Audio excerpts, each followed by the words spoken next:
되는 일이 하나도 없을 때라는 제목으로 하나님 말씀 전하겠습니다. 믿음의 삶은 순종하는 삶입니다. 순종은 내 한계를 넘어서게 합니다. 모든 막힌 문을 열게 됩니다. 고난의 때에 순종을 배웁니다. 기도 없던 자도 고난 당하면 기도하게 됩니다.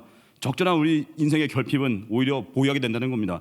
근데 순종이 힘든 이유가 있습니다. 여러분, 순종하면 어떤 느낌이 듭니까? 순종이라고 하면 일단 내가 손해보는 것 같아요. 내가 지는 것 같아요.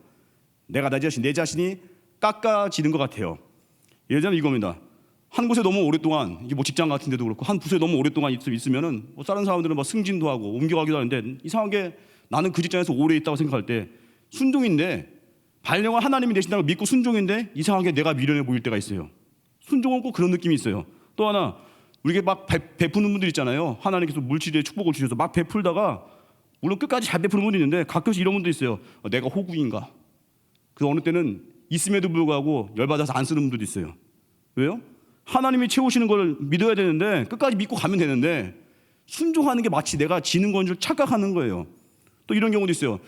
효도하고 살고, 또 어떤 분은 효도를 넘어서서 아예 노부모를 집에 모시고 산다고 하면은 좋은 거잖아요. 루시 시어머니 모셨잖아요. 나오미 봉양하다가 그 위대해진 거 아십니까? 보아스 만나고. 그건 순종인데, 부모님 모시고 산다고 하면요, 주변에서 되게 불쌍하게 봐요. 야, 네가 장남이냐 혹시? 야, 차남인데 왜 모셔? 불쌍하게 보고. 왜 그래요? 순종하면 내가 손해보는 줄 알아요. 또 남녀관계도 그러지 않습니까? 좀 더 사랑하는 거, 또 결혼하는 거 희생하는 결정인데, 세상적 관점으로 볼 때 상대편 배우자가 좀 이제 세상 관점으로 좀 약해 보이면은 사람들이 그래요. 야, 네가 아깝다 임마. 네가 아까워. 그게 뭐예요? 사랑은 하나님 말씀 순종하는 거, 사랑하는 거, 희생하는 거, 십자가 지는 건데 왜 네 조건보다 낮은 사람 만나냐는 거. 그게 뭐예요? 순종하는 것 자체가 내가 손해보는 그런 착각을 하는 거예요. 또 중요한 시험을 앞두고 있는 분들이 있습니다. 근데 시험이 있음에도 불구하고 주일 성수 온전히 하고 또 새벽기도까지 나오면요, 그럼 복이잖아요. 아무리 어려워도 예배한다, 축복인데, 바쁠 때 기도하고 바쁠 때 간사한다고 하면요, 자기도 모르게 내가 손해보는 줄 알아요. 그게 마귀 시험이거든요. 또 어떤 분은 새벽기도를 나오기 위해서 저 멀리서 오는 분들이 있거든요. 그분은 새벽에 대중교통 시간이 안 맞으니까 택시 타고 오시더라고요. 보니까 저 멀리서 우리 교회까지 한 달 택시비만 따지고 보니까 30-40만 원이에요. 어떻게 생각하십니까?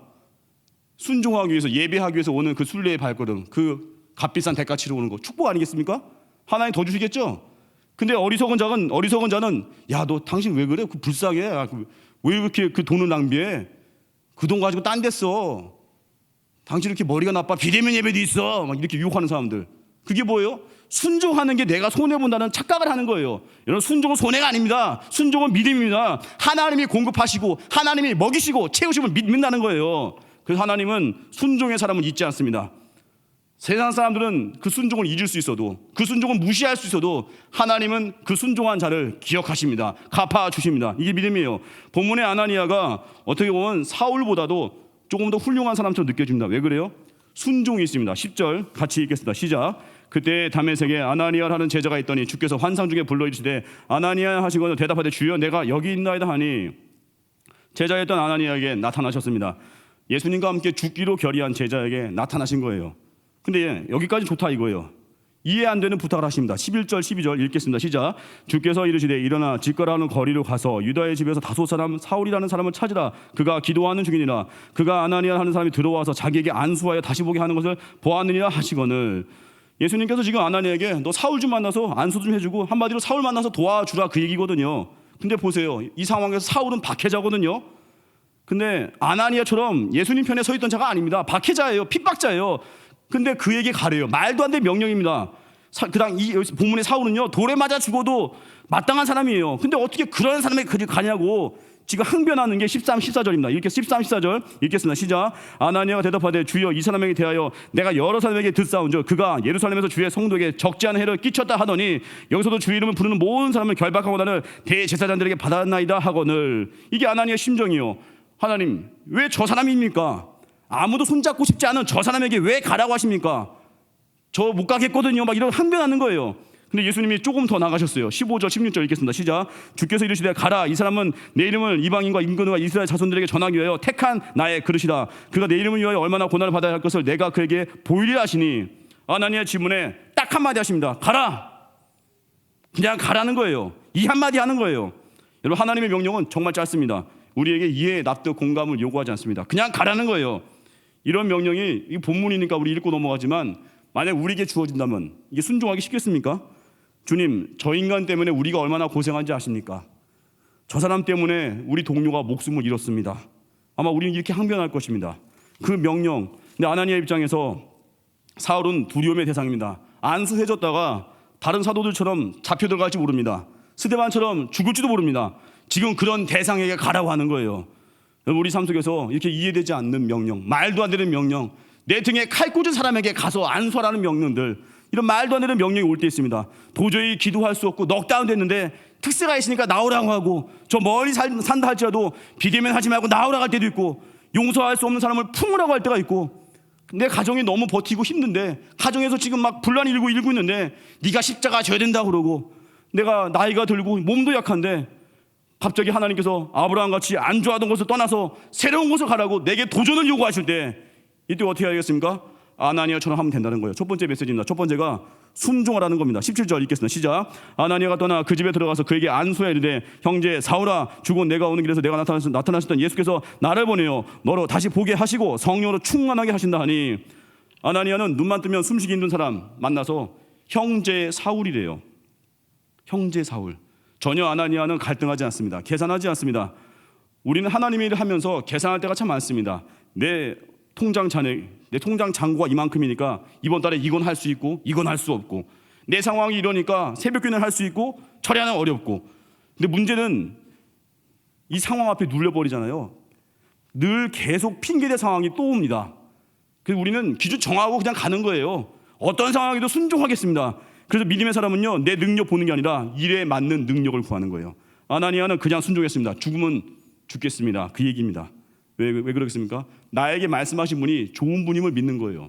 왜 충성을 못하죠? 그 스승을 믿지 않는 겁니다. 좋은 분임을 안 믿는 거예요. 좋은 분임을 믿을 때 하나님께서 우리에게 충성을 주시고요, 순종을 주십니다. 주님 말씀대로 살 수 있는 용기를 준다는 거예요. 그래서 그 순종하는 그 한 명 통해서 하나님의 나라가 확장된다는 겁니다. 우리 말씀 다 들었습니다. 이미 너무 많은 말씀을 들었습니다. 우리가 할 일이 뭐예요? 가끔씩 필사 성경 하는 분들 좋습니다, 하십시오. 근데 진짜 필요한 건요, 여러분들의 순종 노트를 적어보시죠. 이 말씀 붙들고 순종했더니 이런 열매가 있더라. 순종 노트를 써보시죠. 감사 노트 써보십시오. 이렇게 감사했더니 이런 열매를 주시더라. 또 나눔과 섬긴 노트를 써보시죠. 내게 주신 은사를 이렇게 썼더니 하나님이 이렇게 복을 주시더라. 이런 거 쓰는 거, 이런 거 보여주는 후손들에게 나의 순종 노트, 너희 아버지, 너희 할아버지의 순종의 노트, 희생의 노트, 감사의 노트, 이거 전해주는 거예요. 그래서 우린 다 들은 말씀이 안 들렸다고 핑계댈 수 없습니다. 내게 들린 말씀이 반드시 있거든요. 그래서 목회자는요, 설교할 때마다 모든 본문 통해서 십자가 전해야 돼요. 그리고 모든 본문 통해서 내 자아를 깨야 돼요. 모든 본문 통해서 사명 전하는 거예요. 왜요? 그래야 골라듣는 성도님들에게도 언제든지 그 영혼들을 피곤하게 하는 거예요. 사명 붙들라고 하고 예배하라고 하고. 우리 교회 얼마나 좋아요. 어떤 설교 들어도 예배기도 선교가 나오죠. 좋은 교회입니다. 모든 설교 들어도 답은 하나예요. 예수님 붙드는 거 좋은 교회입니다. 십자가 지는 거 좋은 교회입니다. 이거 전하는 거예요. 왜 같은 말씀을 계속 할까요? 설교자가 미천이 없어서 그래요? 아닙니다. 순종할 때까지 선포하는 거예요. 내가 깨질 때까지 선포하는 거예요. 그래서 우리 교회 말씀 앞에서 이순신 자주 듣죠? 이렇게 순종하라, 그리고 신뢰하라. 세상을 이기기 위해서 어떻게 했습니까? 세상을 이기기 위해서 종의 마음 가져야겠죠. 겸손함이죠. 세상을 이기기 위해서 또 뭐예요? 세 번째가 대적을 멸하는 기도, 그리고 왕 대신 주님께 예배하는 거. 세상을 이기는 방법, 종의 마음 갖는 겸손, 대적을 멸하는 기도, 왕 대신 주님께 예배하는 거, 세종대왕. 제가 만든 건데 별 반응이 없어서 안 하겠습니다. 그냥 이순신만 외우십시오. 세종대왕 괜히 만들었다가. 하여튼 중요한 건 우리 말씀대로 살아가는 거예요. 이미 주신 말씀이 있거든요. 요한복음 13장 34절 보니까 새 계명을 너에게 주노니 서로 사랑하라. 내가 너희를 사랑한 같이 너희 서로 사랑하라. 우리 사랑한 것 같이 사랑하라는 겁니다. 사랑하는 사람만 사랑하는 거 좁쌀만한 사람입니다. 주님 말씀하시고 제발 원수 좀 사랑하지 않을래? 저 밖에 있는 사람 좀 사랑해 주지 않을래? 이제 그 얘기 하시는 거예요. 우리를 핍박하고 우리를 힘들게 하는 그 사람도 언젠가 예수님 만날 사람이라는 걸 말씀하는 거예요. 그걸 기대하면서 사랑하는 거예요. 그리고 그런 사람들을 사랑하면서 우리의 삶을 통해서 예수님이 드러나는 겁니다. 그리스도의 향기가 나오는 거예요. 우리가 왜 원수 사랑을 힘들어하죠? 내가 가진 것을 잃을까 봐, 내 자존심을 잃을까 봐. 우리 그래서 순종을 못합니다. 또 죽음이 두려워서 순종을 못해요. 여러분, 믿는 자가 죽음을 두려워해서 회사 잘릴 거 걱정해서 막 주일 성수 못하니까 세상이 그걸 볼모 삼아서 약 올리는 거예요. 야, 안 나와, 주일날 안 나와, 너 자를게. 약 오르지 하고. 그런 조롱을 왜 당해요? 우리 책임이에요. 우리가 말씀대로 순종하지 않으니까, 죽음 앞에서 벌벌 떠니까 세상의 죽음을 볼모 삼아서 뒤흔드는 거예요. 그리스도인들은, 믿는 자들은 죽임 당해도요, 눈 감았다 뜨면 주님이 두 팔 벌리고 계십니다. 천국이라는 거예요. 그래서 주님 안에 거하는 자, 주님께 생명 거는 자, 그 누구도 건들 수가 없습니다. 초대교회 많은 사람들이 그렇게 박해를 받아도 십자가 복음은 계속 퍼져나갔습니다. 목숨을 아까워하지 않은 사람들이 믿음의 길을 걸은 거예요. 그래서 목표가 하나인 사람이 담대합니다. 돈이 목적인 사람은 돈 없으면 교회 와서 기죽어 지내요. 건강이 목적인 사람은 건강 약해지면 예배 안 나와요. 근데 예수님만이 목적인 사람은요, 다 잃어도 담대합니다. 약해도 전할 수 있죠. 힘들어도 예배할 수 있죠. 예수님만이 목적될 때 담대해진다는 거예요. 이런 사람이 히브리서 11장에 세상이 감당할 수 없는 사람입니다. 여러분, 오늘 말씀 들려졌습니까? 그 길 따라가십시오. 순종하십시오. 그때 주님이 책임지십니다. 두 번째예요. 아나니아의 위대성은 섬김입니다. 아나니아 위에서 섬긴. 아나니아는 섬길 수 없는 사람을 섬겼습니다. 세상의 질서와 다릅니다. 세상은 어때요? 후배가 선배 대접합니다. 군대도 그렇잖아요. 짬밥 대우해줘야 된다고, 말년 병장 잘해주라고 그러고, 다 그런 겁니다. 힘 없는 자가 힘 있는 자를 대우하는 거, 그게 세상입니다. 근데 그리스도인은 다릅니다. 나중된 사람을 먼저 된 사람이 섬기는 거예요. 예수님 모르는 이제 교회 처음 온 초신자가 있으면은 친절하게 안내하고 또 밥도 좀 사주고 돈 내는 거 먼저 믿은 자가 하는 겁니다. 믿음 강한 자가 믿음 약한 자를 돌보면서 살아가는 겁니다. 아나니아의 섬김 통해서 사울이 바뀌었습니다. 18절에서 19절 읽겠습니다. 시작. 즉시 사울의 눈에서 비늘 같은 것이 벗어져 다시 보게 된지라 일어나 세례를 받고, 19절, 음식을 먹으며 강건하여지니. 지금 보십시오. 사울은 답답했을 것입니다. 지금껏 자기 자신을 믿고 수없이 많은 경력을 쌓은 사람입니다. 그런데 가다가 예수님 만나서 한 치 앞도 볼 수 없는 상황이 되었습니다. 이건 뭐냐면 자기 자신이 품었던 열정이 깨지는 순간이에요. 목표 중심적인 사울에게 멈춤의 시간은 죽으란 얘기입니다. 아마 스스로 비참했을 겁니다. 그런데 이게 바로 하나님이 준비시키시는 방법이에요. 하나님이 우리 인생에 내가 아무것도 할 수 없는 것 같은 상황 만드실 때가 있습니다. 그때가 내가 준비되는 시간이에요. 모든 것이 막혀버리고 모든 것이 이제 다 지금 답답한 상황에 처했을 때, 그때가 오히려 하나님께 예배하는 시간이에요. 모세를 보십시오. 좋은 학문 배웠다가 하루아침에 살인자가 됐습니다. 광야로 갑니다. 처가살이에서 자가 철저하게 너덜너덜해진 거예요. 장인어른의 양치는 자가 됩니다. 얼마나 진짜 속이 썩어 문드러졌겠죠. 다윗은 보십시오. 사무엘에게 기름 부음 받았습니다. 그럼에도 다윗을 따랐던 자들이요, 세상의 능력자가 아니에요. 위너들이 아니었어요. 억울한 자, 원통한 자들이 달라붙은 거예요. 루저가 달라붙었어요. 그리고 압살롬의 반란도 겪어버리고. 이게 하나님의 준비 방법이에요. 한 사람을 축복을 담을 그릇으로 만드는 하나님의 과정. 어두운 현실 속에 있습니까? 그때가 하나님의 사람을 준비시키시는 거예요. 고난 중에 우리 실력을 기르게 하십니다. 여러분, 예수님 만났는데 눈앞에 되는 일이 하나도 없습니까? 예수님 만나서 예배하고 있는데도 불구하고 되는 게 없습니까? 그때가 인내할 때예요. 그때가 깊어지는 때예요. 하나님의 그릇으로 우리를 빚어가고 계신 겁니다. 가족 구원을 위해서, 저같이 가족 구원을 위해서 오랫동안 기도하고 사랑하는데 아직도 달라질 기미가 없습니까? 그때 인내하는 거예요. 여러분, 가정을 품다가요, 우리 믿음이 성장하는 겁니다. 저도요, 새벽기도, 물론 사역자니까 새벽기도 하지만 기도를 안 할 수가 없는 거예요. 왜요? 저 말고 우리 가족 누가 기도하겠어요? 안 그래요? 물론 중보기도 제가 많이 요청하는데 제가 기도해야죠. 근데 혹시나 자기 집안이 예수 안 믿는데 혼자 새벽에 주무시는 분, 그 직무유기입니다. 어디서 기도를 안 해요? 어디서? 기도해야 됩니다. 가족 구원 품고 기도하다가 내가 깨지고 내가 성장하고 내가 온유해지고. 왜요? 관계 속에서 열매가 있어야 되거든요. 이번에 감사했어요. 저 아내가 얼마 전에 며칠 전에 컨디션이 좀 안 좋다고 하니까 제 동생이 어떻게 그걸 또 알았어요? 동생이 쌍화탕 2상자 보내더라고요. 형수님 드리라고. 와, 제가 놀랐어요. 그렇게 품고 기도하고 동생 구원이 기도했는데 그 동생 사랑하다가 동생이 달라졌어요. 이거 하나하나의 과정이 하나님 오히려 저를 성장시키는데요. 저는 소망이 있습니다. 가족 구원 한 약속이잖아요. 주 예수를 믿으라 그리하면 너와 내 집이 구원 얻으리라. 내 감정으로는 오래 걸리는 것 같지만 하나님의 약속은 이루어집니다. 믿으십니까? 우리는 약속 믿는 거예요. 내 감정이 말씀의 시녀가 되는 거예요. 예배기도 선교하고 있는데 아직도 내 삶에 변화가 없습니까? 그때는 그냥 인내하고 버티는 거예요. 나를 다듬어가는 과정입니다. 그래서 나의 죽지 않은 부분을 발견하고 나의 동기가 순수해지는 거예요. 한 곳에 오래 머물고 발령을 주님이 내십니다라는 걸 믿으면서 내 동기가 더 순수해지는 거예요. 내가 더 깨지는 거예요.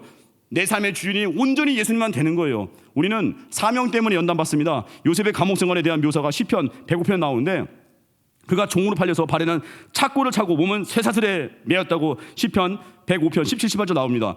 요셉은 낮에는 섬기고 밤에는 죄수로 고통 속에 지낸 거예요. 그런데 19절 말씀이 핵심이에요. 시편 105편 19절, 곧 여호와의 말씀이 응할 때까지다. 그의 말씀이 그를 단련하였도다. 요셉이 고난 속에 있던 건 여호와의 말씀이 응할 때까지예요. 다 기간이 제한된, 한정된 기간이 있습니다. 언제까지요? 성장하는 그때까지. 요셉이 17세에 꿈을 꿨잖아요. 그 꿈이 이루어질 때까지 고난 속에 있던 거예요. 하나님의 말씀이 그를 단련한 거예요. 꿈에 걸맞는 인격으로 연단 받은 거예요. 국무처리를 아무나 합니까? 웬만큼 연단 받고 실력을 갖춰야 되는 거잖아요. 그래서 우리는 하나님 빨리 주십시오, 이게 아닙니다. 무조건 달려가는 게 능사가 아니라 하나님이 멈춰서서 우리를 머물게 할 때가 있습니다. 답답한 상황에 놓이게 할 때 있습니다. 그때가 깊어지고 넓어지는 거예요. 하나님의 뜻을 담는 그릇으로 준비되는 거예요. 그래서 하나님의 시간은 늦은 것 같지만 결코 늦지 않습니다. 기다리고 인내하시오. 맞아, 세 번째입니다. 은혜 받았으니까 현장 가라는 겁니다. 사울의 자세입니다. 사울은 세례받고 강건해진 후에 즉시 현장 갔습니다. 20절에서 22절 읽겠습니다. 시작. 즉시로 각 회당에서 예수가 하나님의 아들이심을 전파하니 듣는 사람이 다 놀라 말하되, 이 사람이 예루살렘에서 이 이름을 부르는 사람을 멸하던 자가 아니냐. 여기 온 것도 그들을 결박하여 대제사장들에 끌어가고자 함이 아니냐 하더라. 사울은 힘을 더 얻어 예수를 그리스도라 증언하여 다메섹에 사는 유대인을 당혹하게 하니라. 사울은 즉시 회당에 갔습니다. 은혜 받자마자 현장 간 거예요. 우리는 보면 은혜를 꿍치는 사람이 있습니다. 은혜를 꿍치다가 자기 받은 은혜보다 날려버려요. 은혜는 계속 흐르게 해야 됩니다. 흐르면 흐를수록 은혜는 더 강력해진다는 거예요. 여기가 좋사오니가 아닙니다. 우리의 주신 모든 축복은요, 사명 위에 쓰라고 주는 거예요. 쓰지 않고 쌓아둬 보십시오. 다 썩어버립니다. 쓰면 쓸수록 더 부어주신다는 거예요. 우리 교회는요, 모여서 예배드리죠. 은혜 받고 어디 가요? 사명의 현장. 우리는 여기 있는 모든 분들, 직장인분들 계십니까? 직장 선교사입니다. 사명감 가지고 살리기 위해 가는 거예요. 왜 그 직장 갔습니까? 사람 살리라고. 왜 그 가정을 허락했어요? 사람 살리라고. 왜 그 캠퍼스에 보냈습니까? 사람 살리라고. 이게 목적이 될 때 우리 인생은 만사 형통이 아닙니다. 우리 인생은요, 만사 동행이에요. 주님과 동행하는 거예요. 하나님의 나라 위에서 뛰는 겁니다. 즉시 가는 거예요. 은혜 받았습니까? 그냥 가는 거예요. 그리고 우리 교회는 은혜 받고 단지 현장이 있어야 돼요. 그래서 내가 은혜 받는 곳, 이 교회에 내 현장이 있는 게 복인 거예요. 그래서 교회에 이렇게 두 군데 세 군데 다니는 사람들이 힘이 없는, 메가리가 없는 거예요. 왜요? 은혜 받는 곳 따로, 섬기는 곳 따로. 한 군데 은혜 받고 거기 뿌리 내야 됩니다. 신앙생활은 단과반이 아니에요. 종합반이에요. 내가 말씀 듣는 그 교회에서 은혜 받고 그 교회에서 선교할 때 따라가는 거. 물론 제한적인 몇 분도 있겠지만 우리 언제나 내가 몸 담고 예배드리는 그 교회에서 함께 선교하는 거예요. 함께 순종하는 거예요. 그래서 어떤 교회 목사님이 그랬대잖아요. 성도분들이 하도 전도 안 하니까 그랬대잖아요. 여러분들 직장 가서 딱 한마디 하래요. 저는 예수 믿는 사람입니다. 저는 예수님 믿는 사람입니다. 딱 한마디만 해보래요. 대개인은 이런 말 잘 못합니다. 예전에 제가 어느 분 제가 직장 신방 갔는데 그 성도분을 만나기 전에 직장 상관을 만났거든요. 직장 상관한테 그랬어요. 어느 분 제가 만나러 왔는데 상관이십니까? 했더니 그렇대요. 그 상관이 저한테 그래요. 그분이 크리스찬이었어요? 놀라던데요. 제가 더 놀랐어요. 어떻게 그걸 모르셨냐고. 우리 신앙 이렇게 오픈해야 됩니다. 내가 예수님 믿는 사람입니다 라고 말하는 순간에 내 태도가 달라질 거래요. 왜요? 책임져야 되니까. 이 말 못하고 맨날 숨어 지내니까 술 마시자고 술 마시고 타협하면 타협하고 더 이제 감춰지고 교회 와서 또 믿음 좋은 척하고 손 들고 눈물 흘리고 이게 뭐 하는 짓이에요 그게. 하나님 앞에 나의 신앙이 세상에서 명확하게 보여주는 거예요. 그래서 직장과 캠퍼스 갔을 때 한마디 해보십시오. 나 예수님 믿는 사람입니다. 또 한마디 해보시죠. 당신도 예수님 믿어야 구원이 있습니다. 그 말 해줄 때 주님이 책임지시고 하나님 우리에게 넘친 전도한 자의 기쁨을 준다는 거예요. 최근에 여러분 한 번도 기쁜 적이 없습니까? 전하지 않아서 그래요. 맨날 내 문제만 생각하다 보니까 맨날 우울한 거예요. 전화해 보십시오. 감격이 있습니다. 전해 보십시오. 능력이 말 것입니다. 전해 보십시오. 달라질 거라는 거예요. 전에도 담임 목사님 통해서 이렇게 예화로 나왔던 윤혜환 성도님, 그분이 어떻게 또 예수님 믿게 됐을까 한번 궁금해서 전도하신 분에게 여쭤봤습니다. 전도하신 분이 공무원이거든요. 공무원 그 부서에서 상담하잖아요. 그래서 한 번은 이제 서류 봉투를 내밀 때 서류 봉투의 속에다가 전도지를 넣어서 이렇게 주었다고 합니다. 진짜 직장 선교사예요. 서류 봉투 속에다가 전도지를 넣어서 줬는데 그걸 받으신 분이 교회를 가고 싶었던 마음이 있었던 분이래요. 그걸 받으신 분이 집에 갔는데 그 전도지 받고 너무 막 교회 가고 싶은데 그 연락처가 없다는 거예요. 전도지에. 또 전도하신 분이 자기 연락처 또 안 넣었어요. 그 기다리고 있다가 6개월 후에 그 공무원분이, 전도하신 분이 가정 방문을 했는데 마침 그 전도지 받은 그 어르신이었어요. 근데 가정 방문해서 그 상담도 해주고 또 그 어르신의 집 문제도 해결되고요. 그 주에 교회 출석한 분이 윤혜환 성도, 너무 다 얘기했나요? 프라이버시도 있을 텐데. 어찌됐건 이런 일련의 과정들, 그냥 공무원 하면서 서류 봉투 떼주는 게, 서류 봉투만 해주는 게 아니라 그 상황 속에, 물론 아무나 다 전도지 안 준대요. 믿을 것 같은 분들 준다고 하는데 그 안에서 내가 할 수 있는 최선을 다하는 거예요. 또 가끔씩 그래요. 그 그분이 그래요. 그 성도님, 전도하신 분이 상담실에서 영접 기도도 한대요. 상담 받으러 온 분 중에 거기서 복음 증거하고 영접 기도 시킬 때가 있대요. 직장 선교사 아니에요? 우리가 가진 모든 기회를 가지고 복음 증거하는 일 있을 때 그의 얼굴에 기쁨과 하나님 주시는 진짜 광채가 있잖아요. 지금 오늘 본문에 사람들이 바울의 말을 듣고 놀랐습니다. 변화된 삶을 보고 놀란 거입니다. 복음은 메시지만으로도 위대하고 충분하지만 나의 삶이 십자가의 삶이고 나의 삶이 자기 부인의 삶이 되잖아요. 내 삶이 뒷받침되는 순간에 복음엔 폭발력이 생깁니다. 내가 예수님의 험한 십자가 지고 그 길을 걸어갈 때 주변에서 주목합니다. 저 사람은 뭔데 그렇게 희생할까? 저 사람은 좌천된 것 같은데 왜 이렇게 기쁘게 충성할까? 사람들이 소망의 이유를 묻습니다. 그리고 내 것을 기꺼이 나누어주고 다른 사람의 짐을 짊어지려고 할 때 그곳이 천국이 되는 거예요. 희생하는 그 한 명의 가정에 있으면 천국 됩니다. 십자가 지는 그 한 명의 그 직장에 있으면 그 직장 천국 됩니다. 은혜 받아야만 가능합니다. 그래서 예수예요. 그래서 기도예요. 그래서 전도예요. 다른 사람의 짐을 이렇게 짊어지는 자리로 갈 때 결국 그 짐이 나를 살립니다. 방주를 왜 만들려고 했어요? 성경 말씀 보면 너를 위한 방주예요. 노아에게 방주 만들라는 그 말도 안 되는 명령을 하면서 그 방주 만들다가 노아가 당시 사회의 그런 어둠에 찌들지 않은 거예요. 과도한 짐은 그게 날 살리는 겁니다. 이웃을 위한 짐, 그게 날 살리는 거예요. 여러분, 전쟁 중엔요 정신병자의 수가 급격히 줄어든대요. 왜냐? 생사가 갈리는 전쟁 중에 나 자신에게 매몰될 수가 없다는 거예요. 이 시대 마귀가 주로 유혹이 뭐냐면 다 그래요. 야, 너에게 집중해. 자기 개발이야. 네가 원하는 거래. 자아 실천해. 자아 실현해. 가정에서 애기도 잘 보는 그 주부한테 너는 어디 있는 거니 하고, 너의 능력은 어디 간 거니 막 마귀가 장난질하고, 능력이 뭐 어디 가요? 애 잘 보면 그또 하나 그 애기 보는 선교사인데 집에서 성경 교육 하는 건데 안 그러겠습니까? 다 그냥 너 가정에서 뭐 하는 거냐 지금, 너 지금 네 능력 왜 썩히냐 그러고, 하나님이 내게 보내줄 그 자리는요 이유가 있는 겁니다. 우린 충성하는 것뿐이거든요. 그래서 이 시대는 다 자기 개발, 나의 발전. 성경은 자기를 부인하라고 합니다. 하나님 위해 살라고 합니다. 내 것을 버리라고 합니다. 내 것을 흐르게 하라, 나누라고 합니다. 그게 세상과 반대, 세상이 역행하는 거예요. 어떤 정신과 전문의가 말했습니다. 환자를 퇴원시키는 시점이 있대요. 환자를 언제 퇴원시키냐면은 환자가 다른 사람을 사랑하는 능력이 생기면 그때 퇴원시키라는 거예요. 이게 뭐냐면 누군가를 사랑할 수 없다면 그거 환자라는 거예요. 사랑할 만한 사람만 사랑하는 거, 그거 이방인도 합니다. 크리스찬은 뭐라고요? 첫째, 사랑할 수 없는 사람을 사랑하는 것. 둘째, 갈 수 없는 곳에게 나아가는 것. 셋째, 할 수 없는 조건에서 순종하는 사람. 이런 사람이 크리스찬입니다. 아나니아가 그 길을 걸었습니다. 우리도 이 길 걷는 겁니다. 그래서 예수님 십자가 지시는 걸 끝내지 않고 우리에게 부활하셔서 예수님께서 성령을 보내주셨습니다. 요한복음 13장 34절 35절 읽어드리겠습니다. 새 계명을 너에게 주노니 서로 사랑하라. 내가 너희를 사랑할 같이 너희도 서로 사랑하라. 너희가 서로 사랑하면 이로써 모든 사람이 너희가 내 제자인 줄 알리라. 사랑할 때 제자인 줄 안다고 합니다. 용서할 때 제자인 줄 안다고 합니다. 희생할 때 제자구나. 섬길 때 제자였구나. 힘든데 예배할 때 제자였구나. 핍박자를 위해서 기도할 때 제자였구나. 그걸 안다는 거예요. 이게 주님의 마지막 부탁이거든요. 이 말씀 마치시고 성찬 베푸고 제자들의 발을 씻겨주시고 십자가 지시고, 한마디로 우리가 어떻게 사랑해야 되는지 그걸 보여주신 겁니다. 여러분, 성령 받으면 사랑이 쉬워집니다. 성령 없이 일하니까 힘든 겁니다. 과도한 일이 우리를 힘들게 하는 게 아니라 성령 없이 희생할 때, 성령 없이 봉사할 때 그게 지치고 날아 떨어지는 거예요. 성령 받으면 목숨 걸 수 있습니다. 성령 받으면 하나님을 사랑하고 이웃을 사랑할 수 있습니다. 제자들이 겁쟁이였고 비겁했잖아요. 근데 성령 받고 달라졌습니다. 누가 큰지 다투던 자들이었습니다. 근데 세상의 성공을 쫓던 자들이, 그런 제자들이 성령 받은 이후에 당당하게 순교의 일을 걷습니다. 이게 성령 충만한 자의 삶입니다. 기도하는 자에게 성령을 주십니다. 결코 기도를 멈추지 마십시오. 순종하는 자에게 성령을 주십니다. 말씀 듣는 순간 순종하십시오.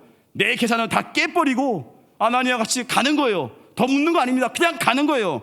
순종하는 자가 있을 때 가정이 달라질 것입니다. 순종하는 자가 있을 때 직장, 캠퍼스 달라질 것입니다. 이제 다 들었습니다. 이제 우리 책임이에요. 들은 거 순종하십시오. 미루지 마십시오. 결론입니다. 오늘 말씀 통해서 아나니아 같이 편견 버리고 주님 말씀 이해되지 않아도 순종하십시오. 주님은 좋은 것으로 예비하십니다. 두 번째, 어두운 현실 가운데 놓일 때가 있습니다. 그때가 나를 준비시키는 과정이에요. 말씀이 응할 때까지. 오르기를 걷고 있는 분들 있습니까? 예배하고 선교, 기도하고 있는데 답답하시니까 인내하고 버티시고 깊어지십시오. 나의 모난 부분이 다듬어지는 과정이라 생각하면서 야고보서 표현같이 온전히 기쁘게 여기십시오. 시험 당할 때 이 악물고 그냥 괴로워하면서 인내하는 게 아니라 기쁨으로 주님 감사합니다. 내게 왜 이런 섬김을 주셨습니까? 주님 감사합니다. 어느 교회에 그랬대잖아요. 이 강대상 청소할 사람이 없어가지고 모집했는데 강대상 청소할 사람 없다는 거예요. 근데 어떻게 한 명이 생겼나 봐요. 그 교회 목사님이 저녁에 교회를 가봤는데 어떤 어르신 한 분이 강대상을 혼자 청소하면서 울고 있더래요. 왜 우시나 했더니 주님, 제게 이 강대상을 청소할 수 있는 기회 주셔서 감사합니다. 아무도 안 하는 것 같지만 그 한 분이 장로님이래요. 그 장로님이 정말 눈물을 흘리면서 감사하더래요. 왜 이런 덤탱이에 씌었나? 내가 늙음하게 이게 뭐한 짓인가? 이게 아니라 왜 내게 이런 기쁨을 주셨습니까? 왜 내게 이런 감격을 주셨습니까? 이게 은혜 받은 자의 모습이에요. 은혜 받으십시오. 그 섬김이 기쁨이에요. 억지가 아니에요. 오늘 주일예배 설교 말씀 들었지 않습니까? 성제, 성령 받으라, 제자 삼으라. 말씀 앞에서 이순신 이렇게 순종하고 또 신뢰하는 거. 세종대왕을 좀 빼고 세상을 이기는 믿음 뭐라고요? 종된 마음 끝까지 할 거예요. 종된 마음 겸손한 거예요. 대가 뭐예요? 대적을 멸하는 기도예요. 왕이 뭐예요? 왕 대신 주님만 높이는 거. 말씀 앞에서 세종대왕. 우리 인생에 아나니아 같이 순종하는 그 길. 그래서 생명을 얻는, 생명을 낳는 그 역사가 우리 가운데 임하기를 주님의 이름으로 축원합니다. 자리에 진행하겠습니다. 표대를 향하여 찬양하겠습니다.